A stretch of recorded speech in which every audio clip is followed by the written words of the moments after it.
Looks like I'm back. Yeah, it looks like I'm back on. Okay, that's good news.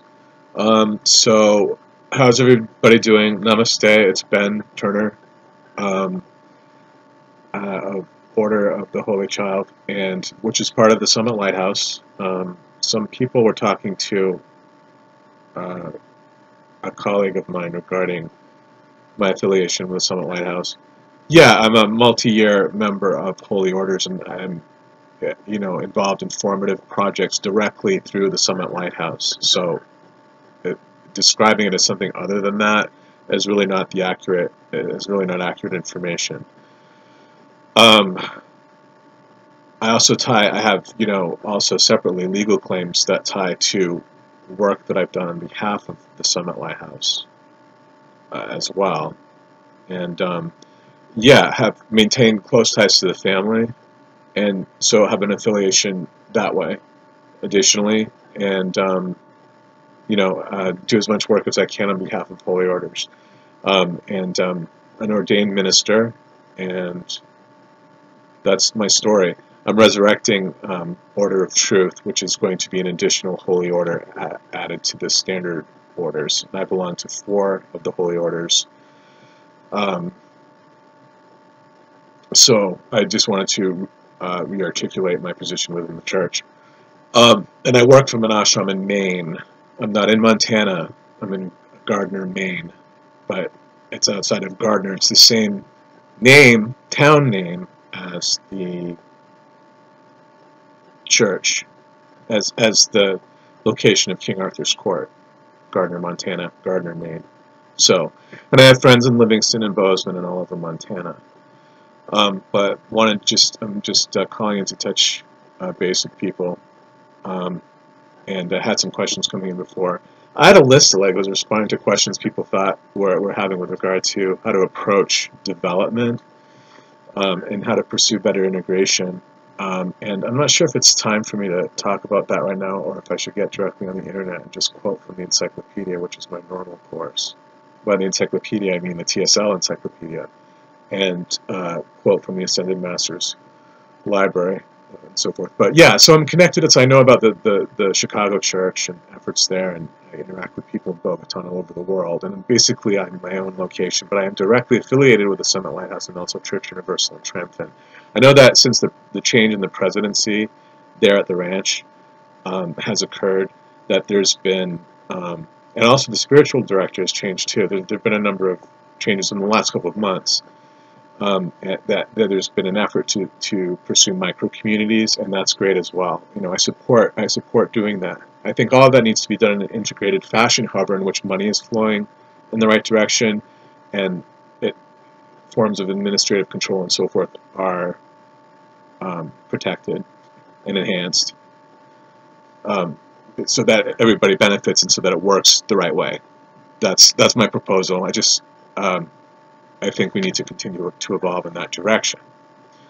But right, and I'm a lawyer, and I specialize in human rights, but I also do religious discrimination cases, and I understand the structure of the church. The church doesn't really have the authority ever to say, you're not in the Summit Lighthouse, because the Summit Lighthouse is really a faith, and it doesn't, you can be, you can buy lessons and participate or not, but you're really a keeper of the flame if you don't have to interact with the church in a particular way to be a keeper of the flame, and that's just a theological truth that I can support by drawing directly from Guru Ma.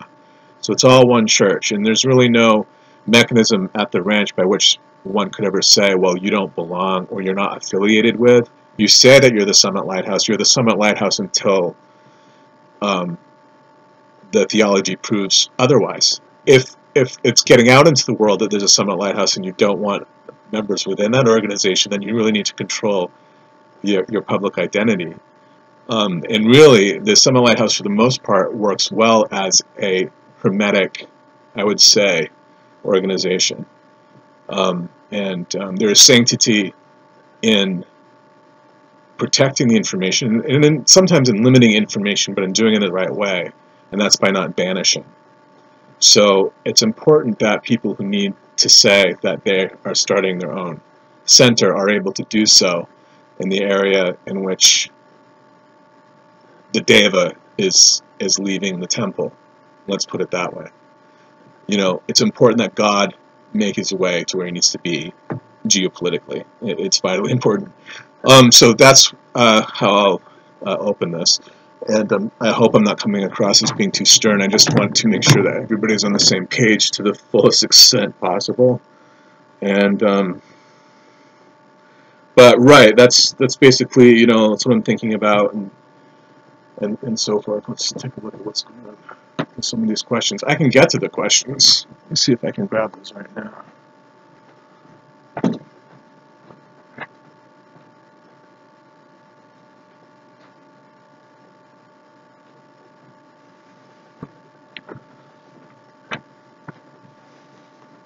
I think Ma wants us to do this. I really do.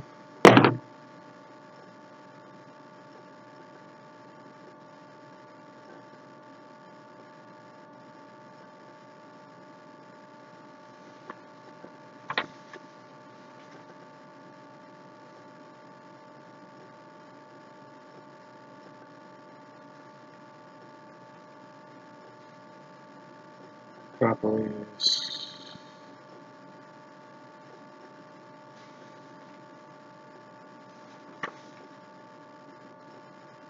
I'm not exactly sure what's going on here.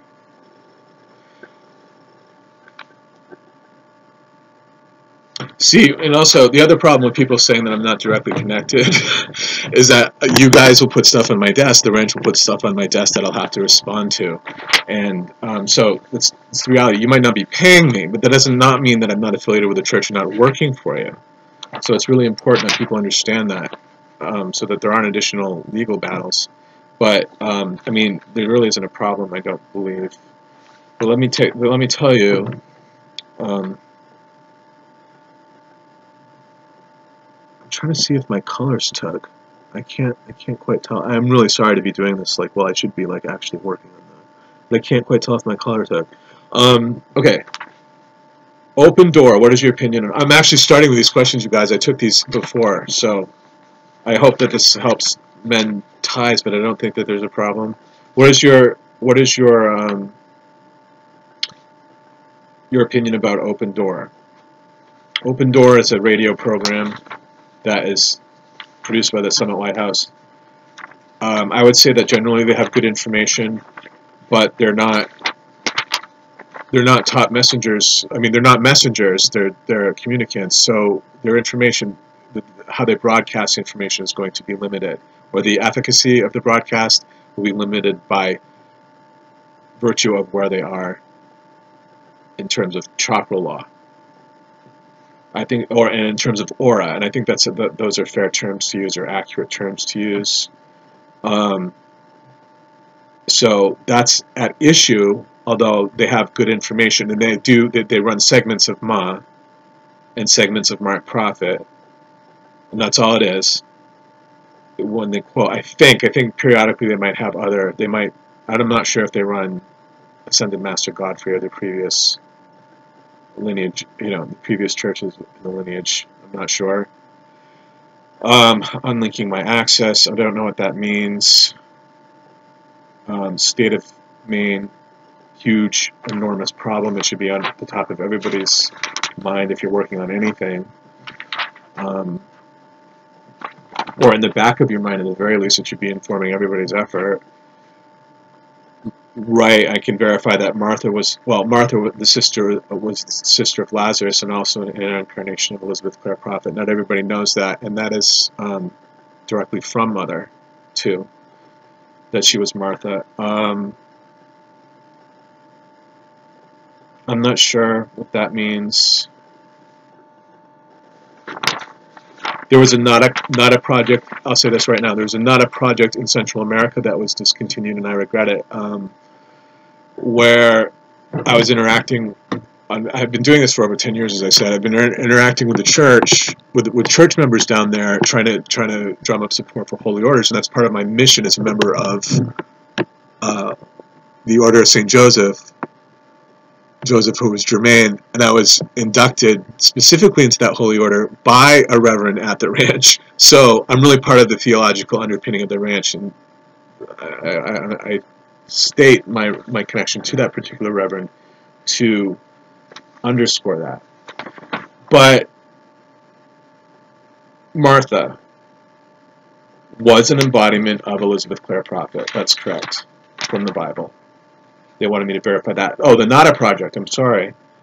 Right. So that got interrupted apparently, and God bless it. And now, whenever I get a settlement from the lawsuits I filed, not against the church, but with regard to related matters in Maine or semi-related matters in Maine, not involving CUT beyond my inclusion. Although yes, because it also affects all members, and the proper legal solution is to solve the problem and not to try to ignore the problem or to oust the attorney. That's not right in this instance. Well, Nada. So the Nada problem, there's a mission. I wish, because they weren't getting any help from the church at all, and so they mentioned this is what we want to do. Do you want to study this with me? They approached me, and basically could have been just as me as a Chila, and they couldn't really do it, I think, because maybe they continued. And I hope that, even though it was without me, that they did continue, because that sounds like a wonderful thing to do. Not a project, and not a whatever it was they were planning. He wanted to make it I think what he wanted was like a central study project or a central theme for what they were doing. And there are a number of projects like that around the world that are under-supported because of understaffing. And right, so I got Godspeed to them. Okay, problems with, I don't think I have to necessarily spread out anything to do with ongoing problems, although intellectually they're interesting if you are connected to the church and you have your heart open to your co-Chilas and me and other people in holy orders and other other reverends and the staff, everybody in Montana, or some of us, or enough of us, I should say. Excuse me. Right, you don't want things to fail administratively at the ranch, so you do want to care about how things are circulating, but often managing that is remote and or a remote process, and it's okay to rely on that when it's effective, and when it's not effective, I think probably to have friendly conversations with people with whom you are comfortable interacting and trust. Okay.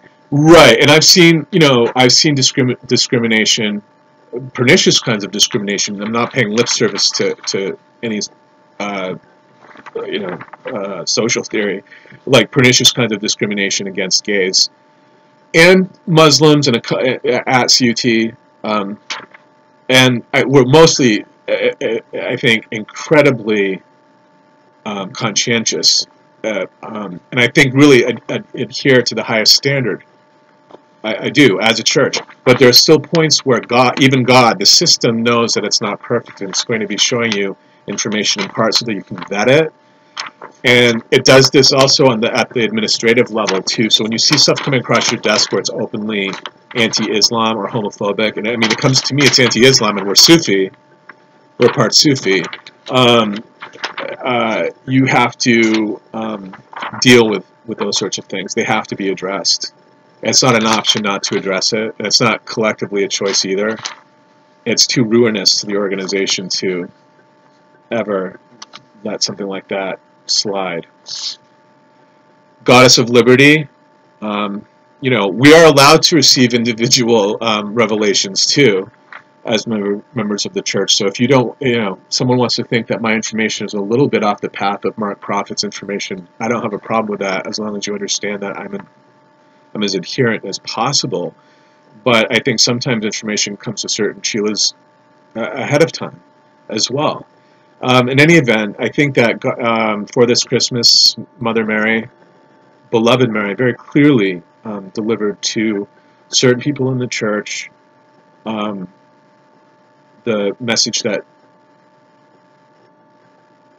as a component of her involvement in the her newly appointed involvement as a member of, well, long-standing involvement as a member of, as an affiliate or Chohan associated with, hierarch Chohan associated with the Order of St. Joseph, that she would like the Goddess of Liberty to watch over specifically, so she made a specific reference to New York City this Christmas. At the Nativity. For whatever reason, she told it has to do with the connection to the sun. So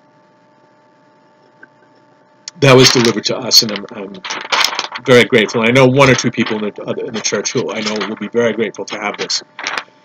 And great information, good to hold to your heart. Okay, so I mentioned Open Door, and I mentioned the state of Maine, and I mentioned the NADA project, potential project.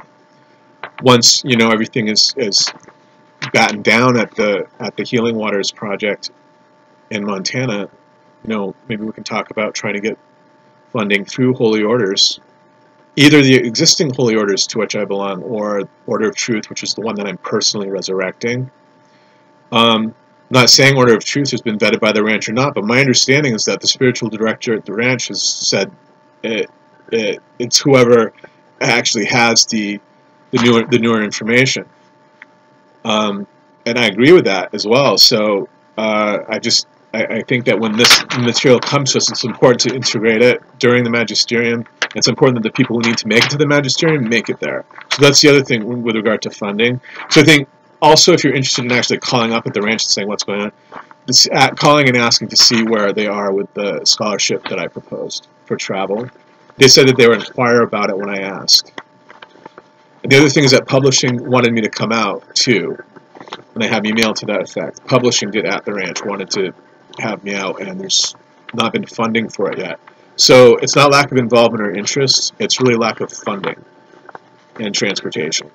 So, but if anybody's ever told you that I'm not affiliated with the ranch, that's very far off base, totally unfair, and it's like, specifically after I watched the interaction, it's just not true. It's like when I watched the after Erin Prophet stated publicly that she had been excluded from the ranch during whatever, I think it was when she was doing not the Jung Center.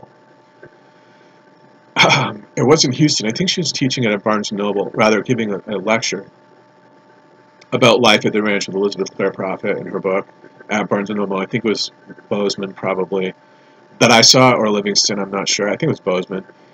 In any event, she publicly stated that she had been excluded from the ranch, and shortly thereafter I received a letter from directly and I have it still in my possession, an email from staff at publishing that said, yeah, definitely come out to me, and I think that it was kind of a handout to people who might have previously been excluded. But are we excluded? No. And also, I don't know that it must have been, I think that ties must have been mended by now with regard to Erin. I mean, I can't believe that it would be the case that she's not welcome there anymore, and I think that probably I should keep my mouth shut to a certain extent. But yeah, 15, this was however many years ago, right? At this point, it was, gosh, at least 5 or 6 years ago, the Bozeman lecture that I have. But they had said that to her at one point, and I just want to make sure that everybody is able to get out there who belongs out there and who has the right to be out there. And that's my other thing, as I said, as a human rights lawyer, it's really important that everybody who needs to be together to support God's work is able to do that when they have the right to do that and not be excluded unfairly. Doesn't make sense, and I wouldn't say it if it wasn't a central precept. And I speak only to the extent that it's supported by Mother. I feel confident in saying that, All right, so let's take another look. Okay, one blank page. Problems. Yeah, see, and if the problem is, it's important that I'm able to lawyer effectively, even if it has to do with my own claims.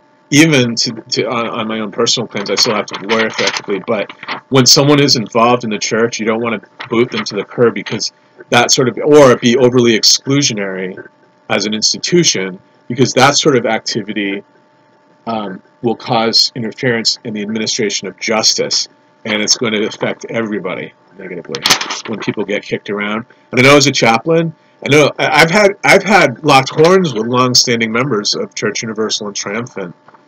Not often, and most people are very loving, but everybody's got, people have hard days. There are also points at which people, and I think this is what it is.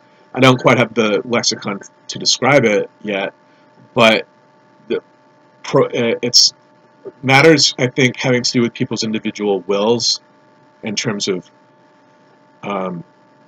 where they are in their development. I think sometimes God will bring you together with a chaplain. You're not there to lock horns. You're supposed to have a coexisting symbiotic relationship with clergy, but will bring to a chaplain's door sometimes a chaplain who's actually open and receptive to helping, but who is vulnerable in other ways. Someone will come to the door who is in need and will think that they're being maybe more respectful than they actually are. And sometimes you're able to manage, if you can catch it in time, the effect of that sort of the will breaking down, where someone has stopped caring, or appears to have stopped caring about how you feel with regard to interaction. When I work online, I try to make it so that under no circumstance does anybody ever go away angry at me, or overly disappointed, or I really try to lock it all down. But periodically, as a chaplain, I've been in a position here where I'm holding the balance on behalf of Mother, and also dealing with my own family and problems with people in my community who are elderly and vulnerable and not getting assistance. And someone will come slamming on my door from who says, I'm a long-standing member, I've been in church for a million years, and it can have like a very bad effect.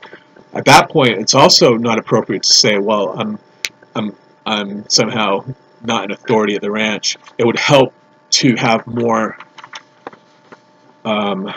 visibility, I believe, for certain of the people who are working in the ranch or through the auspices of the ranch, but on side projects. It would help for them to be more visible, so that they're recognized, but also by the all-seeing eye and the masters of God, because it'll send more protection onto that individual who was previously excluded from the proper level of religious employment. Important. So that's an issue. Interesting. Okay, last 2 pages, guys.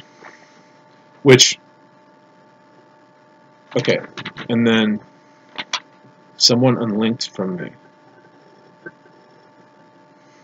That happens. And I prayed to Mark about it, and Guruma, Mother principally, but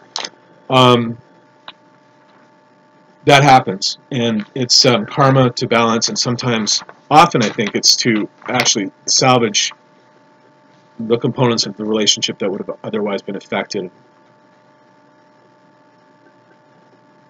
That's it. I'm going to sign off and post this, and God bless. This isn't meant to replace decrees. It's not meant to replace anything or to do anything beyond provide information to those people who wish to receive the information directly from me, as an order of truth administrator, and to the extent that you associate that with your own involvement, I use your best judgment, but I don't support excluding people unfairly. So yeah, that's it. Yeah, okay. So praise be, always victory, and please be in touch with me at your convenience to talk about church matters to the extent that is mutually beneficial. Okay? God bless and take care. Bye.